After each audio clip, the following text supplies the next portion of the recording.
Trent Williams is out of sight, out of mind. Brandon Aiyuk's there. What's the difference? Here's what Matt Barrows had to say, Goo.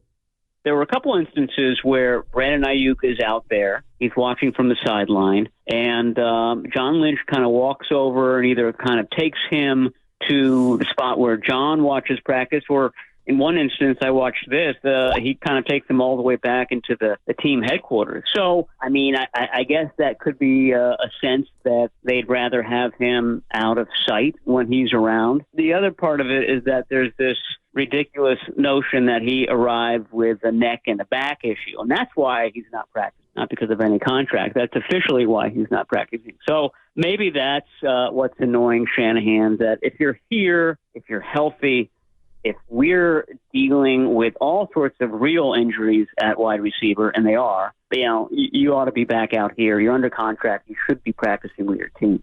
That's interesting to me. My neck and my back. Wow, man.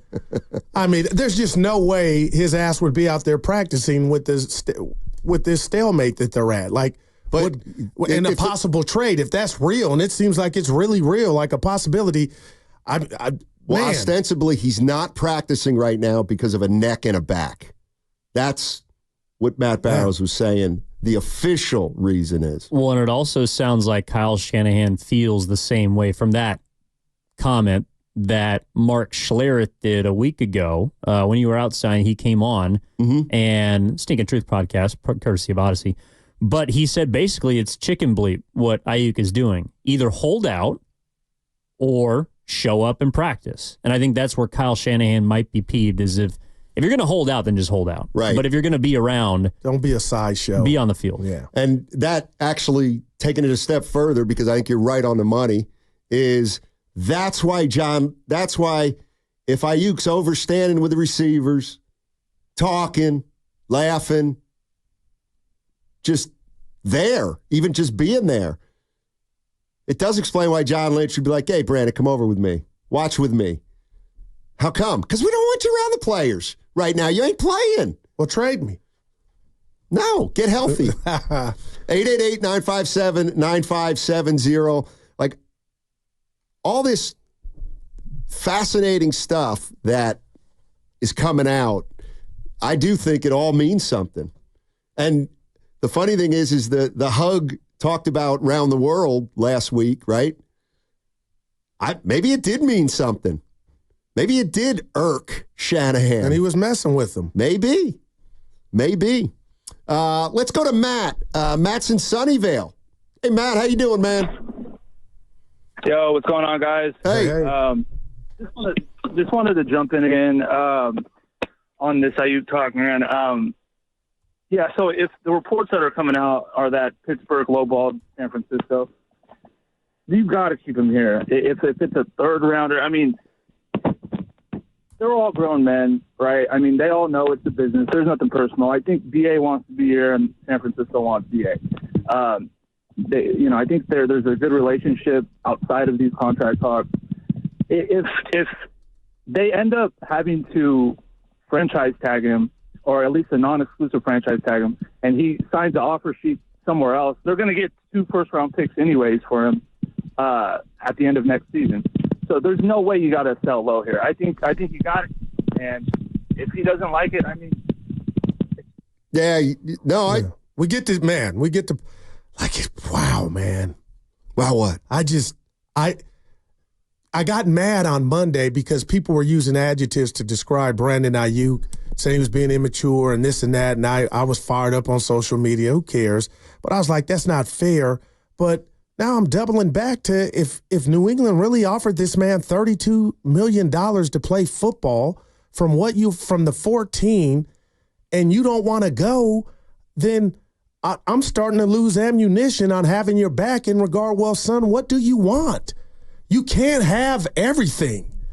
So does he want $32 million or $30 in a Niner uniform and get Justin Jefferson targets? Well, let me tell you something, son. Pull up a chair. Life does not work like that. And obviously the Niners don't feel like he's worthy of the $30 million from them if that's what he's asking. I guess, Steiny, I don't know what's going to make Brandon happy. I thought I knew, and he would be a Patriot if it was just about the chicken. Yeah, it seems like good that. Lord, what you can't have it all. The other thing with the Patriots report is I'm not like, okay, let's say the Patriots, the report is they were willing to pay Aiyuk 32. Why would they? Okay. Well, they still you said why would they pay him 32? I'll take it a step further. Why would they pay him 32 and give up something? Oh, right. I would. So it's not I'm skeptical of they had a deal with the Patriots, but Brandon said no. Because I'm not convinced the 49ers were ready to accept the compensation for what they were getting for Aiyuk. So it goes back to team and players seem like they don't want to part ways. Maybe. And they keep saying it's about the compensation, but Steiny, in a crazy way, maybe they need was that Samuel Jackson, the negotiator? They need somebody in between. Parag Marathe. Well, you got to get busy. Oh, he's been busy all summer running Manchester or Leeds. They haven't talked since May. Well, that's because they need to be on the phone last night. English Premier League starting soon. Right, Spadone? It's coming up real soon. Let's go to Herm. By the way, technically, Kevin Spacey was the negotiator. He was negotiating with Sam Jackson. It's just No, we can fight right now. I'm not going to fight. I don't know. He was in the movie Bucket Fight with Counts. him. No. You fight with him. I have no idea. He was in the movie. I'm out of this one. He was in the movie. Yeah, I didn't say negotiator played by. I said Samuel Jackson was in that movie. Yeah, count it, Spadoni. Say it to Evan. Say it to his face. Herm Edwards coached Brandon Aiyuk. And, hey, Herm, I know you're not an NFL coach anymore, but what do you think about a hold in versus a hold out? So you got to know your players, and you got to protect them from themselves. Because every guy, when they hold out, being around watching, it's not like practice. I've always said this about football. The grass knows when your football cleats have not been there. You can't lie to the grass with your shoes. Your cleats know. And when you don't practice, this is a game of practice, this football thing. Because think about it. You practice more than you play. You play 17 games. I mean, you practice 3 or 4 days a week. Are you kidding me? So, you have to be a part of that. And when you're not, you can say, well, I can go out there. No, you can't. Because physically, you're not ready to do that. Mentally, you might be. So this is where you have to be very careful. You got to give them spurts. You just got to play them a little bit here and give them a little rest, play them a little bit here until they get in football condition. Thanks. That's Herm Edwards, courtesy grass of is alive, Steiny. It has a mind. River Islands guest line. The grass. Is it time for you to discover the islands, River Islands, and where is it? It's in Lathrop. I love me some Herm. 707 coming down Evans Road. Uh-oh. And everybody thinks Evans got the highest percentage of being correct. My boy Tone loves him some Evans. Sam Jackson's character was also a negotiator, according to the 707. Again, I just want the people to. I'm a conduit. I knew it. I'm a conduit. I'm not involved. I knew it. I just was like, Evan. Yeah, he's going to Google. I love it. As a member of the force, Spacey was the one they called him to negotiate this situation. And that movie's been made like 12 times. Count the bucket. By the way, you know that Horses Behind from Jersey Shore still refers to himself as the situation? I've never watched that guy. The episode. Do you have any idea what I'm talking about? No. Jersey Reality Shore. TV is not my forte. Yeah. You don't remember the situation and Schnooky? You don't remember? I can't believe you watched it. I had to watch it. There's nothing that gave New Jersey more of a bad name than the show Jersey Shore. It was a farce. It was unrealistic. It wasn't even close to what the New Jersey Shore is really like. And quite frankly, I was sick of it. But that's where the money's at now, Steiny. Reality TV. The Kardashians. Somebody wants to know, hey, Goo, I'm going to double your salary as a radio personality right now, but we need you to go to Alaska to do the show. Are you doing it? Fairbanks isn't bad. We're not going to send you to Nome. That's really northern Alaska. All right, I wouldn't go. It wouldn't be worth it. I've been watching a show called Below Zero. It's about life in the bush. They follow 3.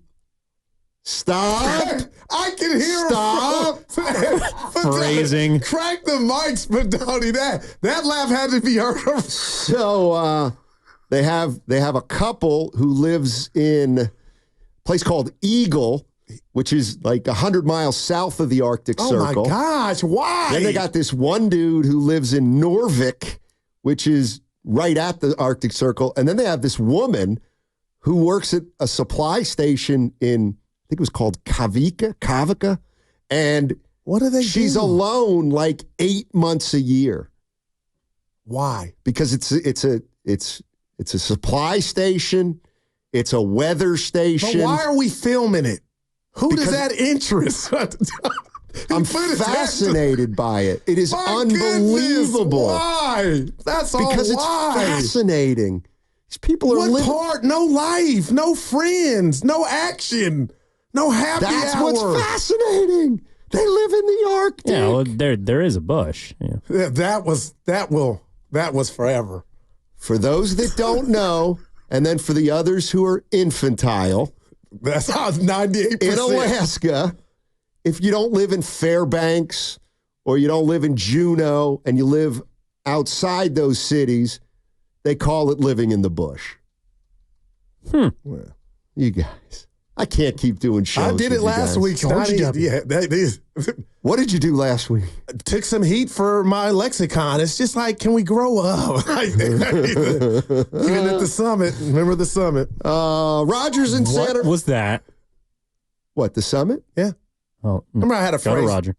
Oh. Let's go to Roger in Santa Rosa. Roger. Hey, what's going on, guys? First time calling. I've just been hearing you guys talk about Trent Williams a lot. And hey, Roger, you've got to call back. Got that Alaska I will connection. put you right on because I've got a big soft spot for Santa Rosa, as you all know, who followed my career religiously. That's where I started my Bay Area journalism career. Thank you. Roger. That's true, 707. The woman who lives in the Arctic Circle has her foxes. She's got pet foxes. Back to the Niners, but I got to give you this. If you, Evan and Spadoni, I asked all three of you, get one guess. Yeah. How many films has the great Samuel Jackson appeared in? What would your answer be? The closest wins. And that doesn't take 10 minutes. What? Wins what? Just don't matter. You get. Come on. You like trivia. 62. All right, Evan? 110. Spadoni? Just shout out a number. It doesn't matter. 50. Evan wins 100 on the dot. Cameos don't count. 110 How many did he have? Evan, the winner. How many? 62. How many did he have a line in? See, that's the beauty of you. He's had a line in everyone. Anyway, check 100. his IMDb page. And he talked to people off the ledge in that movie. I had it right. Gotcha. No, you didn't. Yeah. Evan. Dude, somebody saying from the 307, find out where the 307 is. Wonder if that is Alaska. I want to say Florida. He says, Goo, Alaska is awesome. You're a hunter. You can double what you make now. And the taxes, there are none. You got to go, man. It's Wyoming. Yeah, I'm out. It's not Wyoming. 307 is Wyoming. Okay. Gotcha. Rick's in Sunnyvale. Hey, Let's Rick, go. how you doing? Hey, how's it going, guys? Going well. Hey, I just got a quick question. I mean, it's pretty clear that the Niners didn't go all in for this season. If they did, they would have paid Aiyuk and Trent and just said, we'll deal with everything else that happens after this coming season. When we pay Brock, we're going to have not as good of a cast either way. So I don't know why they didn't just go all in and just go for one last ride. You know what? I think that's a fair question. But are we at the last? Go ahead, Bart. Well, but are we at the last dance? What are we talking about? But to me, the caller has a point. What all in would mean to me is you pay these guys whatever, whatever, but whatever. You get them in camp. All in is they're here. All in would be they're paid and here. Yes. So they're not. Right. So if Purdy's getting 65 and nobody wants to quarrel with, that's just, that's what we're acting like. Well, we don't know that yet. That's pushed down. Like that has, to me, I mean, Purdy's money's relevant, to what you can pay these guys this year. But I think he's hit what the caller's saying is even if Brandon Aiyuk starts practicing next week and Trent shows up for the opener, you didn't go all in because going all in would have meant those guys were here right off the bat, getting the work in they should at the start of the season, start of training camp. And even by paying them, although it's late, you hurt yourself, just like you did with Bosa last year.